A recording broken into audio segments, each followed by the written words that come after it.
বাংলাদেশের দীপু দাসের কথা মনে আছে, যাকে জ্যান্ত পুড়িয়ে মেরেছিল ওখানকার জিহাদিরা? ওই একইভাবে বাংলাদেশের শরীয়তপুরে এক হিন্দু ব্যবসায়ী বুধবার রাত্রে দোকান বন্ধ করে ফেরার সময় জিহাদিরা তার উপর অ্যাটাক করে। প্রথমে ধারালো অস্ত্র দিয়ে কোপায়, তারপর শরীরে পেট্রোল ঢেলে আগুন ধরিয়ে দেয়। হতভাগ্য খোকন নিজেকে বাঁচাতে দৌড়ে গিয়ে পাশের এক পুকুরের জলে ঝাঁপ দেয়, কিন্তু তাতেও শেষ রক্ষা হয়নি। আগুনে 30%-এরও বেশি শরীর পুড়ে যায়। আজ সকালে ঢাকার হসপিটালে তিনি শেষ নিঃশ্বাস ত্যাগ করেন। আগুনের সোয়েটার মধ্যে সব পুড়ে গেছে। একবার ভাবুন যে একজন নিরীহ মানুষ, যার সঙ্গে কারো কোনো বিবাদ নেই, শত্রুতা নেই, যে শুধুমাত্র একটা ওষুধের দোকান চালায়, তার দোষ কি যে হিন্দু হয়ে সে ব্যবসা করবে কেন?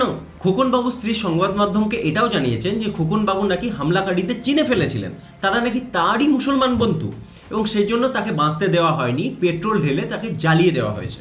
আমি শুধুমাত্র আমার পশ্চিমবঙ্গের হিন্দু বাঙালি ভাইদের বলবো যে এরকম বন্ধু আপনারও আছে, আমারও আছে, কাশ্মীরি হিন্দুদেরও ছিল। তাই সময় থাকতে সন্ধ্যা দিন।